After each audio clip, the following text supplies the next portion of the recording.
Alors, à quoi s'attendre sur le marché du travail en 2025? On en parle avec Annie Boilard, spécialiste en ressources humaines. Bonsoir, Annie.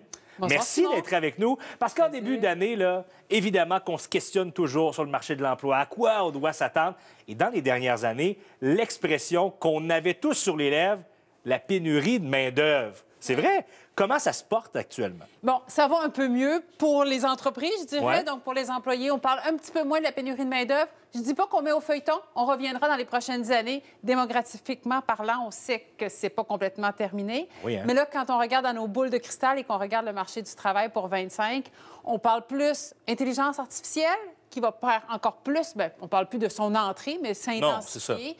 Et toute la notion de protection des données qui sont fournies à l'intelligence artificielle, ça, c'est très présent. Ouais. Puis on se parle aussi de tout, parce qu'on passe 2025 avec certaines fluctuations au niveau économique. Ouais. On s'entend, barrières tarifaires qu'on entend parler. Ouais. On a eu aussi, on avait parlé des chèques pour tous les Canadiens de 250 poussée inflationniste et tout ça. Ouais. Donc, puis quand on conjugue avec le fait que le gouvernement du Québec fait attention à ses dépenses, on passe 2025, puis plus présent que la pénurie de main-d'œuvre, c'est le fait que les entreprises... L'incertitude. C'est ça. Ça va bien. On ne dit pas que ça va mal, mais tout n'est pas doré, là. Il y a une certaine incertitude. Mais tout ça, là, je suppose, ça amène une dynamique qui est différente dans les entreprises. Ça amène des pots, des comptes, évidemment. Là.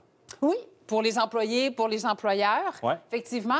Ça permet à l'employeur d'avoir un petit peu plus de choix dans ses projets de recrutement. Ouais. Donc, plus de candidatures, choisir les meilleures candidatures par même plus d'employés. Et ça permet à l'employeur aussi d'être un petit peu moins patient avec des employés qui seraient en sous-performance. Ouais. Fut un temps où on prenait ce qu'on avait. Oui. Ça, c'était 2022, 2023. Déjà, 2024, on voyait plus de latitude. Fait que ça dit aux employés de faire attention aussi. Le pouvoir de négociation bouge. Il ne faut pas rester stagné dans des anciennes croyances. C'est pas à dire qu'il n'y a plus de pénurie de main-d'œuvre du tout. Non, c'est ça. Il y a encore des marchés sur lesquels c'est difficile, mais ça se rééquilibre. Une modification qu'on va discuter ensemble, là, c'est sur la loi des normes du travail. Il y a un changement là, qui est apporté en lien avec les congés de maladie. Est-ce que tu peux nous éclairer, là? Ça consiste à quoi? Est-ce que ça me touche? Est-ce que ça te touche également? Simon, si vous êtes ceux pour qui, après 3 jours consécutifs de maladie, on demandait un billet de médecin. Ouais. Puis là, on se rappelle, là, je pense que tout le monde a vécu avoir une petite gastro, puis être obligé de courir la 3e journée, dénicher un rendez-vous médical. Ouais. Bon, ça, c'était avant 25. 2025 et plus, nouvelle législation, il y a 3 grands changements. D'abord, l'employeur ne peut plus demander un billet de médecin à partir de la première épisode de 3 jours d'absence et moins. Ah. Il y a des changements. Fait que là, c'est fini, cette période-là. Ça va nous faire du bien comme employés. Quand l'employeur peut demander des billets du médecin, d'abord à partir de la 4e journée consécutive d'absence pour des fins maladie. Quand c'est là, c'est un peu complexe, mais après 3 cycles d'absence de 3 jours et moins sur 12 mois. Parce qu'il y a des gens qui ambitionnaient, si on peut utiliser l'expression. Oui, c'est ça. En général, les employés, ce sont de bons employés. Tout à fait. Hein? Les gens se présentent au travail, parfois même... Il y en a qui peuvent exagérer. C'est ça. Mais il y a toujours un petit pourcentage d'employés qui tirent un petit peu l'élastique. Ah oui. Effectivement, bien là, ils vont avoir plus de latitude parce que l'employeur perd un petit peu de levier. Mais d'un autre côté, l'employeur gagne la possibilité d'octroyer plus de confiance à ces gens, qui est quand même la majorité de sa main-d'œuvre, des gens complètement dignes de confiance, à qui il était déraisonnable de demander de courir chez le médecin pour le rendez-vous de la 3e journée. Là, pour Est-ce que c'est les seuls moments où l'employeur peut demander le billet? C'est pas les seuls moments. Il y a d'autres changements qui ont lien avec les congés familiaux. Là, on se parlait des congés maladie, congés familiaux. Oui. Alors, antérieurement, l'employeur pouvait demander un billet médical. Aujourd'hui, l'employeur va pouvoir demander des pièces justificatives, mais pas un billet médical. OK. Ça pourra être un coupon de stationnement, ça pourrait être une facture dans une pharmacie, ça peut être un billet de présence dans une clinique médicale, mais présence signée par le réceptionniste ou la secrétaire, par exemple. OK.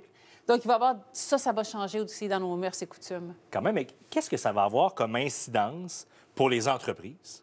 Est-ce que ça va avoir une incidence pour les entreprises? Oui, beaucoup plus qu'on peut le croire, parce qu'on retient parfois, OK, 4e journée consécutive, un billet de médecin, ça a l'air simple, un peu pour l'employé.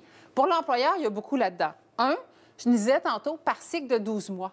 Ça, c'est nouveau pour nous en ressources humaines parce qu'antérieurement, les absences maladie, c'est par année, souvent par année civile. Et là, 12 mois, ça veut dire qu'on n'a pas tous le même cycle, les employés. Fait que ça, c'est une spécificité. Ensuite, les entreprises vont devoir partager l'information avec les gestionnaires.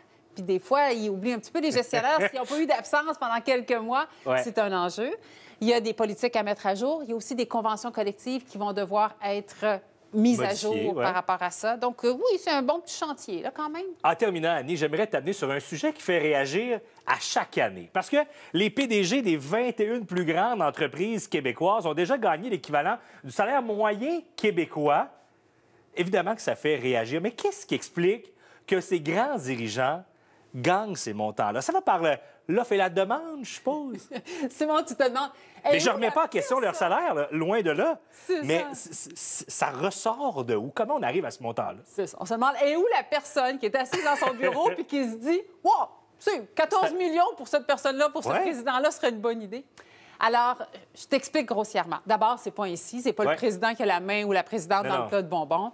C'est le conseil d'administration sur la recommandation du sous-comité rémunération ou ressources humaines qui vont décider de la rémunération des présidents. Oui, il y a une compétitivité internationale, ce qui explique en partie ces grands salaires qu'on voit. On garde en tête ici, là, parce que des fois, ça vient mélangeant. C'est pas tous les entrepreneurs qui ont accès à ces salaires-là. Là. C'est pas votre garagiste au coin de la rue puis votre coiffeuse qui gagne 14 millions. C'est pas ça. C'est les très grands dirigeants d'entreprises publiques.